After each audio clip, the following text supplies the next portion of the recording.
হাঁটা নয়, দৌড় অভ্যেস করতে হবে হরেন। নতুন জুতো পরে একেবারে ছুট দেবো আমরা। ও দিনেশদা, এসব নতুন জুতো জামা পরে আমার কেমন যেন লাগছে। আরে ও তো ক্লাব অঞ্চলে যাবো বলে এসব নতুন পোশাক কিনলাম। একবার যদি এই নতুন জুতোখানা আমার গ্রামের বন্ধুদের দেখাতে পারতাম। আমি তো সারা জীবন খালি পায়ে হেঁটেছি, জুতো পরে তো কোনোদিন হাঁটিনি। তোমার দেখছি এখনো রসিকতা যায়নি হরেন। শোনো, তোমার ব্যাগে দুটো বন্দুক রেখেছি। কসাই কাজীকে মেরে পালাতে হবে। ধরা পড়লে বন্দুক চালাবে। ঠিক আছে দিনেশদা। হরেন, আজকে এটা আমাদের শেষ রজনী হতে পারে, তাই নতুন বস্ত্র নতুন জুতো নিজেরাই পরে নিলাম শেষ যাত্রায় যাওয়ার আগে। হোক না দিনেশদা, ভয় কিসের? অরবিন্দবাবু বলেছেন তো, না মেরে আমরা মরবো না, আর না মেরে আমরা ধরাও দেবো না ইংরেজদের হাতে। দিনেশদা, ওখানে বোমা মেরে আমরা কেউ কারোর জন্য অপেক্ষা করবো না, ওখান থেকে আমরা পালাবো। পরের দেখা হবে কলকাতায়, নয় চিতায়। শেষবারের মতো বলো, কার মুখ মনে পড়ছে তোমার দিনেশদা? কসাই কাজী কিংসফোর্ড। শেষ ইচ্ছে কসাই কাজে কিংসফোর্ডের মৃত্যু।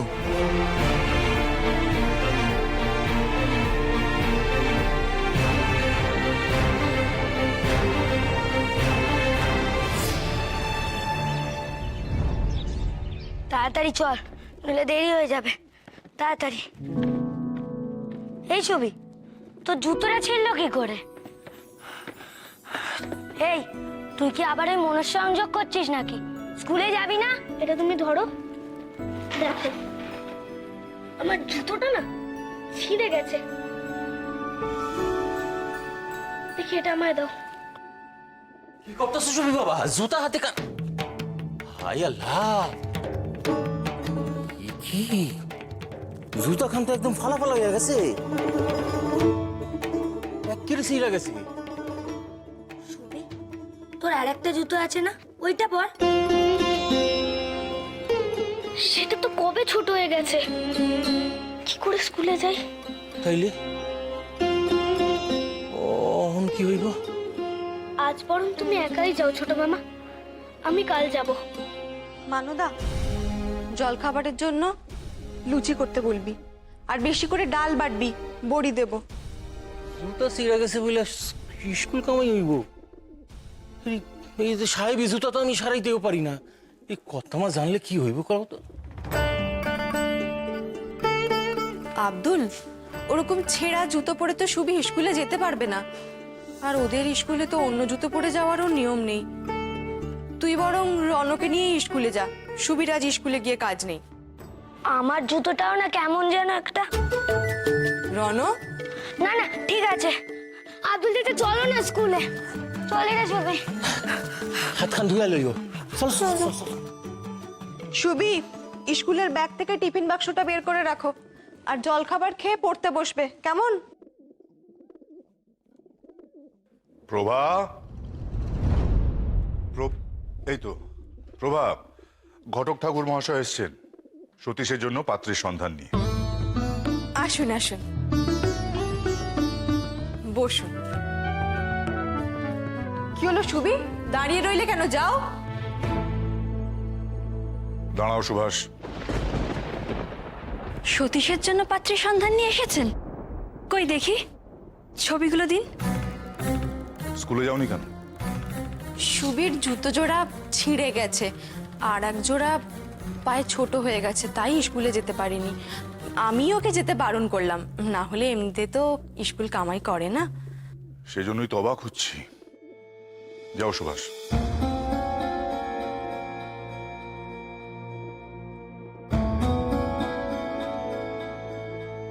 সুধীর, সুনীলের জুতোটা ছোট করে পড়লেই তো হতো। অবশ্য আগে হলে এই বুদ্ধিটা আমায় দিতে হতো না প্রভা। সুভাষ নিজেই সে চেষ্টা করত। আপনি এভাবে বলছেন কেন? বিষয়টা জুতো দিয়ে নয় প্রভা, সুভাষের অন্য কোথাও একটা সমস্যা হচ্ছে, তাই বললাম একটু খোঁজ নিয়ে দেখো ভালো করে। ওমা, একটু এদিকে এসো না। এই দেখো,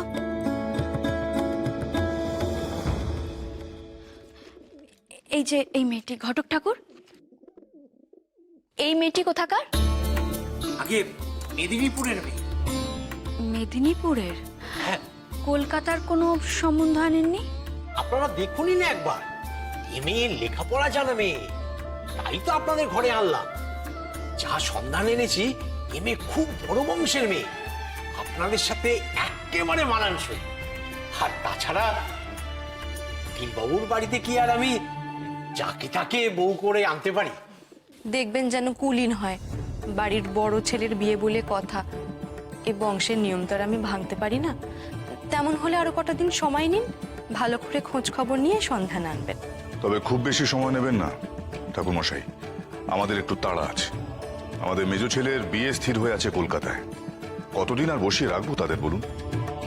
আমাদের মেজ খোকার জন্য কেউ যদি অপেক্ষা করে, সে পস্তাবে না। আমাদের মেজ খোকা বড় ভালো ছেলে।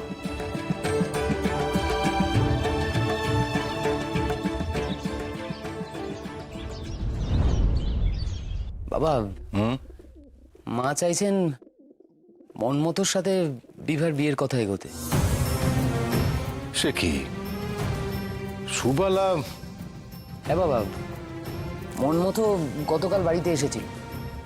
বিভা কিন্তু একবারও সেই ঘরে যায়নি। পরে এসব নিয়ে জটিলতার সৃষ্টি না হয়। অজিত,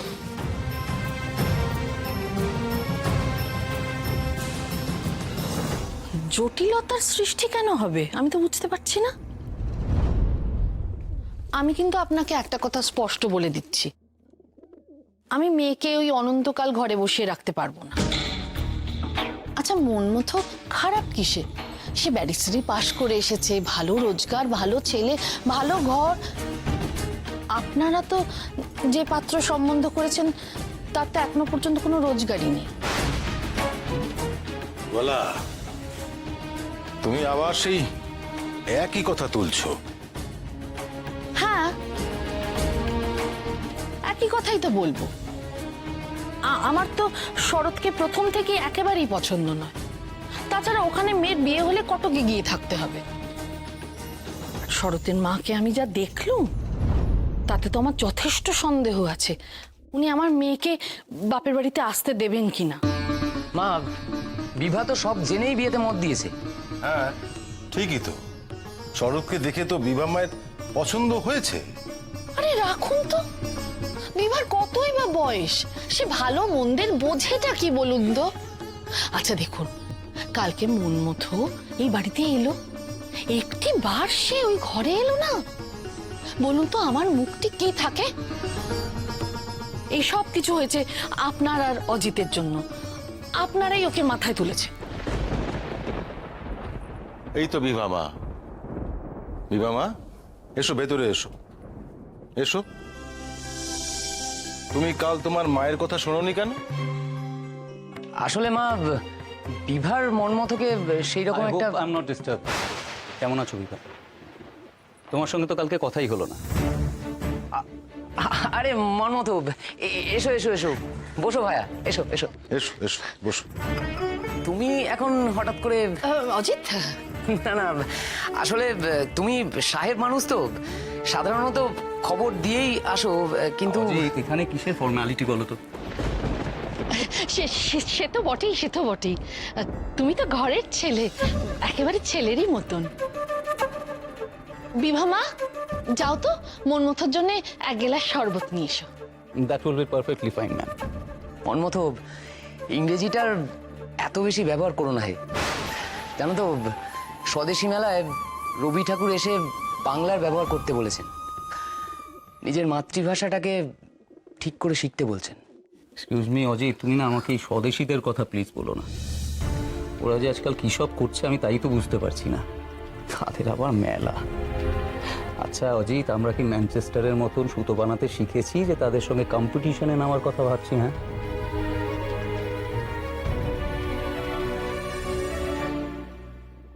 আমি কিছু ডোনেশন দিতে পারি, বলুন কি দেব?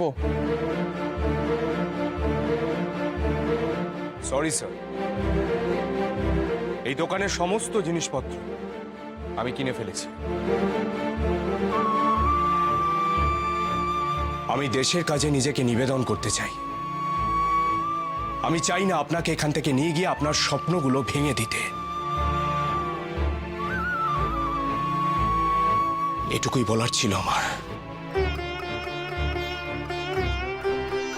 আশা করি ভুল বুঝবেন না আমাকে।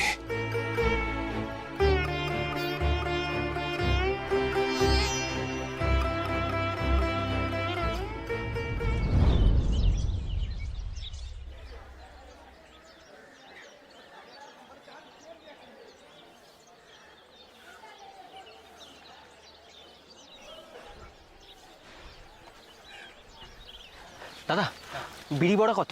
বিড়ি বড়া হচ্ছে দুয়ানা, দুয়ানায় 100 গ্রাম। আচ্ছা আপনি 300 দিয়ে দিন। 300 আর দেবো। মালপোয়া কত? মালপোয়া হচ্ছে 3 আনা। আচ্ছা আচ্ছা মালপোয়া দিয়ে দিন 5টা। 5টা দেবো। হ্যাঁ।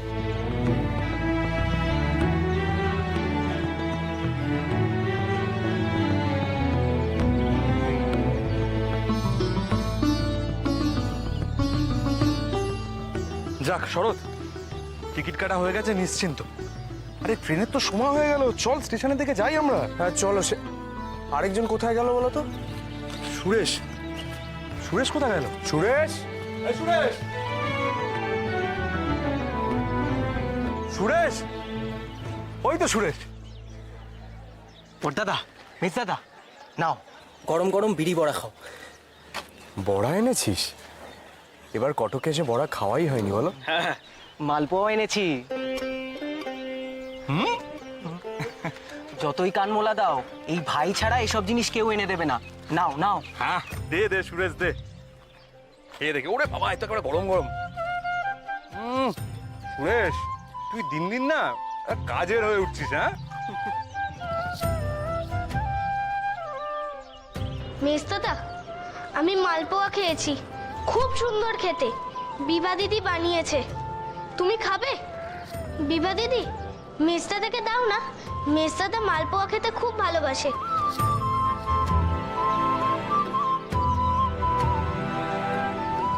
পর্দাদা, মিস দাদাকে দেখো, মালপোয়াটা হাতে নিয়ে দাঁড়িয়েই আছে, বড়া তো খাচ্ছেই না।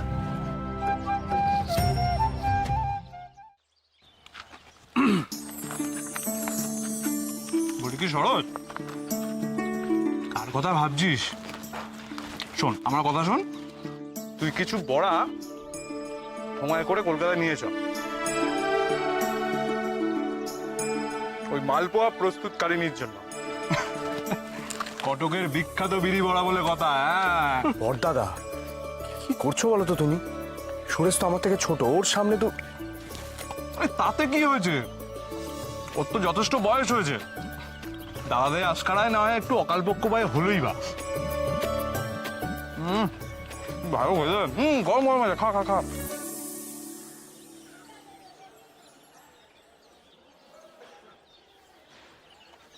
এই খোকা, তোমরা এখানে জায়গার বাড়ি যেতে হলো না, ধরো চিঠিখানা। আরে গণেশ কাকা, ও গণেশ কাকা, গণেশ গণেশ কাকা নির্ঘাত ভীমরতি হয়েছে। সুবীর চিঠি? কার চিঠি? সুরেশ ধর ধর ধর ধর। দেখি দেখি দেখি। ও বাবা, এই তো দেখছি গণেশ কাকার ভীমরতি নয়, তৃতীয় নয়ন আছে। এটা তো জানতাম না। ঠিক লোকের হাতে একেবারে ঠিক চিঠিটা ধরিয়ে দিয়েছে। শরৎ, তুই চিঠিটা পড়ে নে, আমরা ততক্ষণ একটু বিড়ি বড়া খাই। বড়দাদা, এই চিঠিটা সুভাষের জন্য। তুই বাজি ধরবি? বল তুই কত পয়সার বাজি ধরবি? ভালো করে দেখ, বাইরে সুবীর নাম আছে, ভেতরেও কিন্তু চিঠিটা তোর জন্যই আছে। শরৎ, আজকে এই সব বিড়ি বড়ার পয়সা কিন্তু তুই দিবি। আর সুরেশ, তুই আর কটা বিড়ি বড়া নিয়ে নে, চিঠির উত্তরে পাঠাতে হবে তো। কি রে শরৎ, এবার অন্তত তোর ওই চাঁদপানা মুখে হাসিটা আন। শোন, তুই চিঠিটা পড়ে নে, আমরা স্টেশনের দিকে গেলাম, ট্রেনের সময় হয়ে গেল। চল চল চল চল চল। ধর ধর ধর ধর, দাঁড়া। চল চল, ওটা শরৎ নিয়ে নেবে।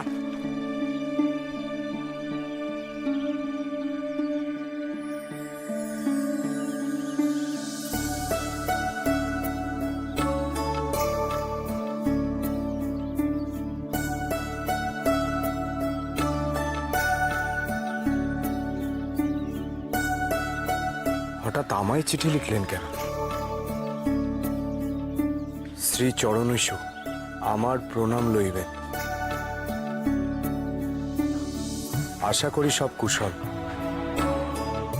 যদি সম্ভব হয় আমার দাদার সহিত একবার যোগাযোগ করিবেন।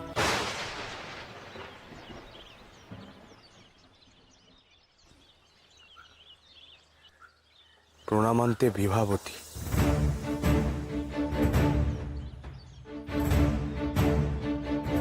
হঠাৎ অজিত বাবুর সাথে দেখা করতে বললেন কেন?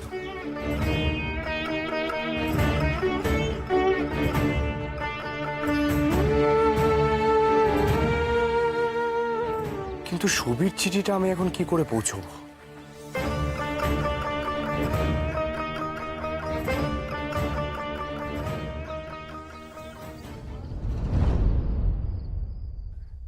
মহেন্দ্র বলিল, এ তো দেশ, এ তো মা নয়। ভবানন্দ বলিলেন, আমরা অন্য মা মানি না। কি বই পড়ছো অনুমাসী? বাংলা? না, কেন সুবীর? বাইরে থেকে শোনা যাচ্ছে বুঝি? না তো, কিন্তু আমার মনে হলো তুমি বাংলা বই পড়ছো। আমি একটু বাংলাটা শিখিয়ে দেবে গো? এটা বাংলা বই তো।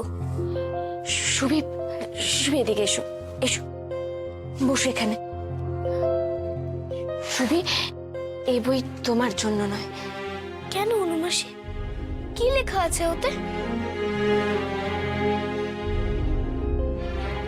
এই বইয়ে দেশের জন্য বলিদানের কথা লেখা আছে। তুমি বুঝবে না। তুমি গল্প বললেও আমি বুঝতে পারবো না।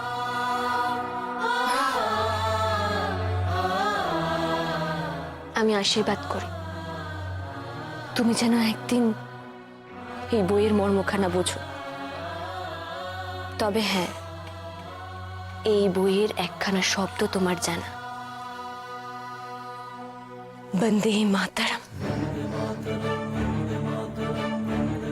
অনন্ত দাদা বলে, ওই দাদাটা যে বেদ খাচ্ছিল সেও বলেছিল, মেজ দাদাও বলে।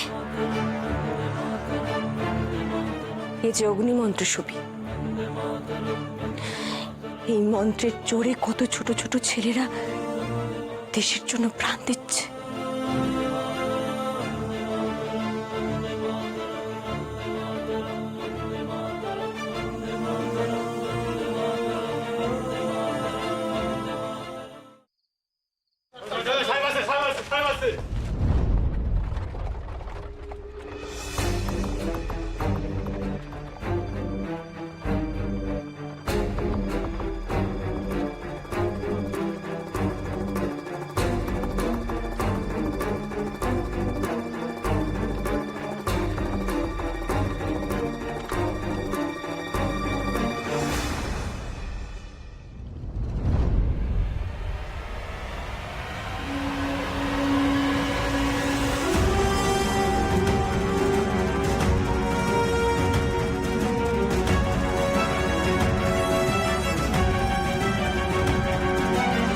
হরেন, খুব সাবধান। গাড়ি যখন সামনে আসবে তখন টিপ করে বোমাটা ছুটতে হবে। তৈরি আছো তো?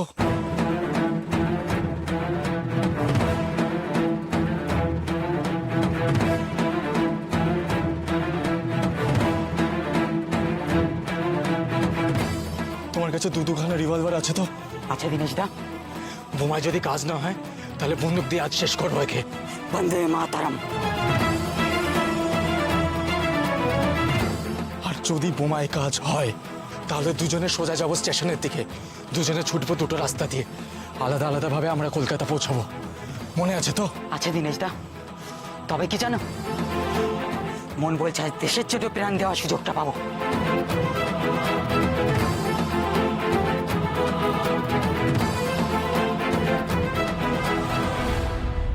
কাউকে মনে পড়ছে না ক্ষুদিরাম?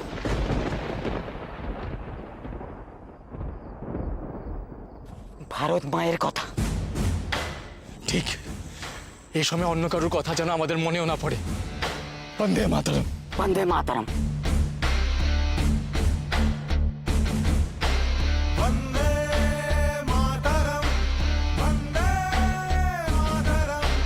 Vande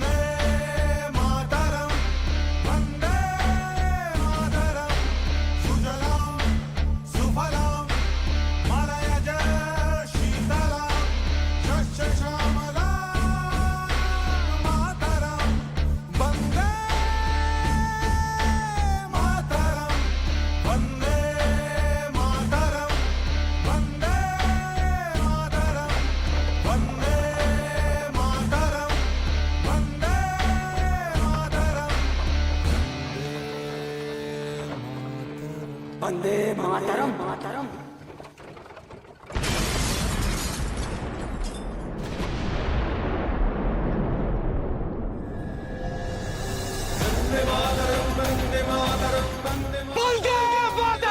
বন্দে মাতরম।